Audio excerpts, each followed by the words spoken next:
Hello everyone, welcome back to the channel. मेरा नाम है शिखा दुबे और मैं जुवेनाइल जस्टिस बोर्ड मेंबर हूं गुना मध्य प्रदेश में।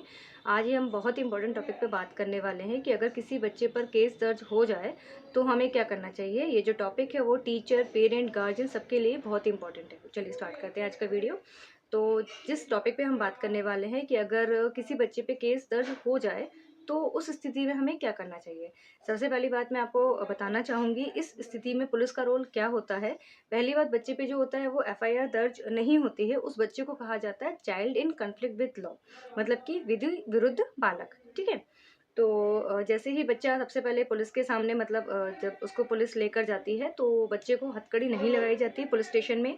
और पुलिस स्टेशन में जो है वो बच्चा चाइल्ड वेलफेयर पुलिस ऑफिसर होता है। वो उस बच्चे से मतलब काउंसलिंग करता है, बात करता है, उसकी स्थिति सुनता है।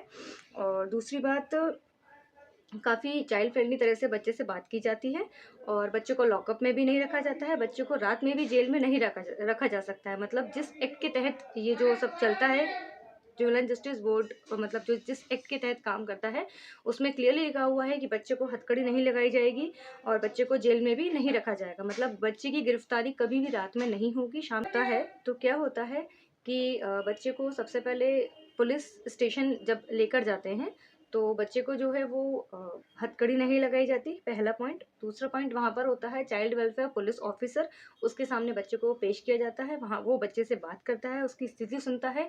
और तीसरी मेन इंपॉर्टेंट चीज़ ये कि बच्चे को पुलिस रात में नहीं ले जा सकती और जेल में भी बिल्कुल नहीं रखा जा सकता बच्चे को, ठीक है, लॉकअप में नहीं रखा जा सकता। और ये जो बच्चा है वो जुवेनाइल जस्टिस बोर्ड के सामने पेश किया जाएगा। मतलब कि अगर शाम तक बच्चा मतलब पुलिस को मिल गया तो ठीक है, और अगर रात भी होती है तो बच्चे को पुलिस में नहीं ले जाया जाएगा। जो ऑब्जर्वेशन होम जो बने होते हैं सभी जिलों में होते हैं, जहाँ पर जुवेनाइल जस्टिस बोर्ड जो होता है वहीं पर ऑब्जर्वेशन होम भी होते हैं, बच्चे को वहाँ जाके एडमिट कर दिया जाता है। नहीं तो फिर नेक्स्ट डे मतलब पुलिस जो है वो बोल देती है बच्चे से कि आप नेक्स्ट डे मतलब आइएगा तो फिर अपन बोर्ड के सामने चलेंगे। ठीक है, इस तरह से होता है। और सबसे पहले अब इस फील्ड में मैं आपको बताना चाहूँगी माता पिता का रोल क्या होता है। सबसे पहली बात तो जो पुलिस ऑफिसर है उससे कामली बैठ के बात करें, घबराएं बिल्कुल भी ना।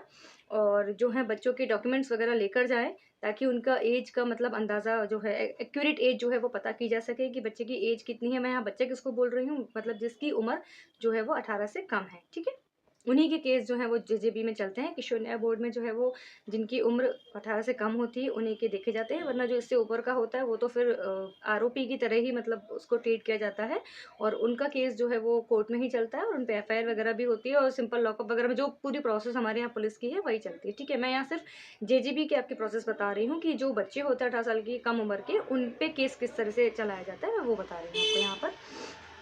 ठीक है, और डॉक्यूमेंट्स लेके जाना चाहिए बच्चे के, अगर किसी बच्चे पे केस दर्ज हो गया है तो डॉक्यूमेंट्स उसका, ताकि उसका एज का प्रूफ हम देख सकें कि बच्चा कितनी उम्र का है एग्जैक्ट। और बच्चे को डांटे या बिल्कुल भी ना उसको सपोर्ट करें बल्कि।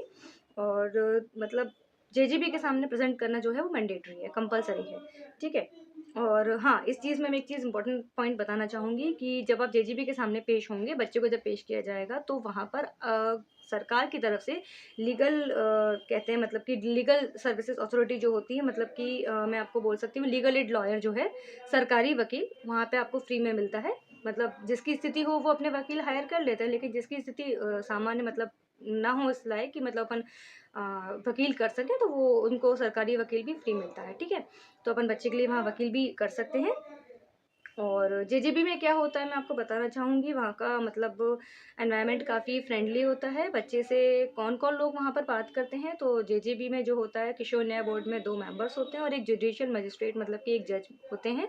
ठीक है, तीनों लोगों का जो होता है पूरा बोर्ड होता है। वो बच्चे की पूरी डायरी जो पुलिस पेश करती है वो देखता है, स्थिति मतलब सुनता है, बच्चे से बात करता है। उस दौरान देखा जाता है कि बच्चे की उम्र वगैरह क्या है। और मैं आपको बताना चाहूँगी उम्र के दस्तावेज जो मैंडेटरी है जेजे एक्ट में, वो बच्चे का बर्थ सर्टिफिकेट और स्कूल का प्रमाणीकरण, मतलब कि बच्चे ने किस विद्यालय में पहली कक्षा में मतलब एंट्रेंस लिया था, तो वहाँ के स्कूल से प्रिंसिपल ये जो काम होता है पूरा पुलिस करती है। तो वहाँ से मतलब करवाते हैं, दिखाया जाता है कि बच्चा इस उम्र में कक्षा 1 में इस स्कूल में उसने प्रवेश लिया था। तो बच्चे के उस स्कूल का प्रमाणीकरण, बच्चे की मार्कशीट वगैरह और बर्थ सर्टिफिकेट, मतलब इन्हीं चीज़ों को जो है वहाँ पर कंपल्सरी माना गया है जेजे एक्ट में, ठीक है। तो ये दस्तावेज जब आप जेजीबी में पेश करेंगे, जब पुलिस को दिखाएंगे, तो वो बच्चा है या बड़ा है, इस एज का मतलब बच्चे की एज का निर्धारण कर लिया जाता है।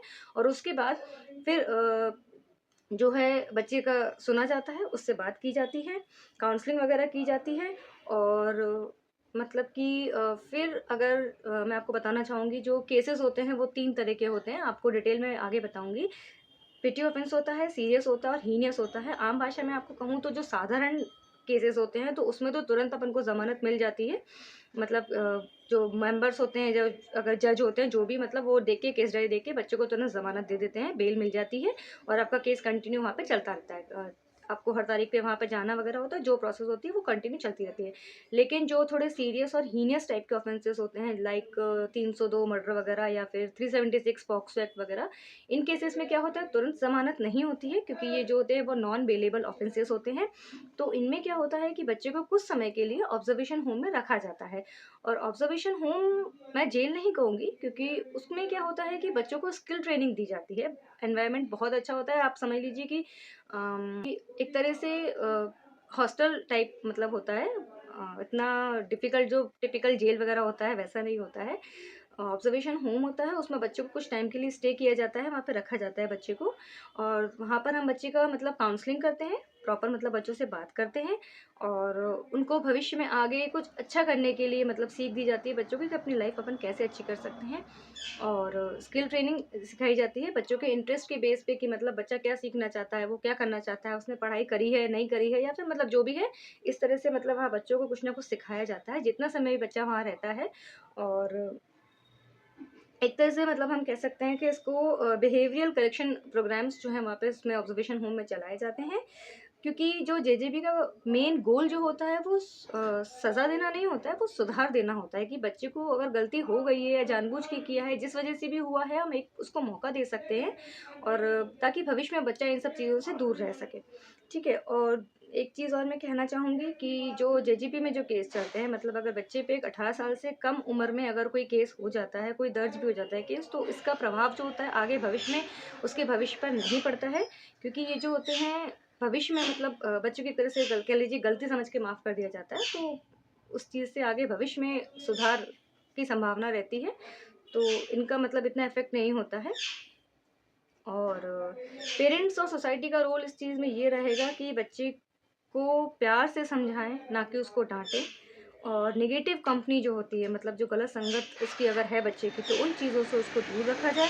एनवायरनमेंट पॉजिटिव रखें, स्कूल से बात करें, मतलब एक तरह से बच्चों से प्रॉपर काउंसलिंग नहीं कहेंगे, प्रॉपर से मतलब बच्चों से बात करते रहें कि वो किस माहौल में उठ रहे हैं, बैठ रहे हैं, उनकी संगति कैसी है, इन सब चीज़ों में बच्चा कैसे आ गया। अगर आ गया तो जब ऑब्जर्वेशन होम से कुछ समय बाद जब उसको जेजीबी से, किशोर न्याय बोर्ड से बेल मिल जाती है, उस समय जब बच्चा घर वापस आता है, तो फिर उसके बाद बच्चा दोबारा इन सब चीज़ों में ना फंसे। तो इन चीज़ों का ध्यान जो है हमें रखना चाहिए पेरेंट्स को। क्योंकि जब बच्चा 18 साल से ऊपर हो जाता है और फिर दोबारा अगर ऐसे किसी चीज़ में फंसता है, तो फिर उसको इतनी आसानी से मतलब बेल वगैरह नहीं मिलती है, फिर तो बच्चे को जेल ही जाना होता है। बस यही मैं बताना चाहूँगी कि बच्चों को हम सुधार देने का मौका दे सकते हैं, ये कह सकते हैं। किशोर न्याय बोर्ड एक इसलिए बनाया गया है कि जिन बच्चों से अनजाने में बचपन में कुछ गलतियाँ हो जाती हैं, उनको हम सुधार सकें और भविष्य में वो ऐसी गलतियों में ना फँसें। इसीलिए बस जो है किशोर न्याय बोर्ड बनाया गया है। और बच्चों को हम बड़ों की तरह ट्रीट ना करें, इसलिए थोड़ा-सा जो जेजे एक्ट कहेंगे, थोड़ी उसकी मतलब सॉफ्ट साइड कह लेंगे कि हाँ, बच्चों में एक सुधार के लिए इतनी हीनियस मतलब सज़ा वगैरह बच्चों को नहीं दी जाती है।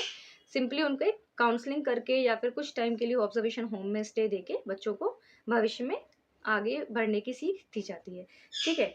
और अगर आप भी मतलब गार्जियन हैं, पेरेंट हैं, तो बिल्कुल मेरे चैनल को लाइक करें, सब्सक्राइब करें। और आप आगे किस टॉपिक पे वीडियो देखना चाहते हैं, चाइल्ड वेलफेयर कमेटी क्या होती है, जेजे एक्ट क्या होता है, और भी चीज़ें कि जेजेबी की जो प्रोसेस होती है, किशोर न्याय बोर्ड की जो केस वाली प्रोसेस होती है, वो किस तरह से चलती है, तो मुझे कमेंट करके बताएं, मैं इस पर वीडियो बनाऊंगी। मिलते हैं नेक्स्ट वीडियो में, तब तक के लिए बाय।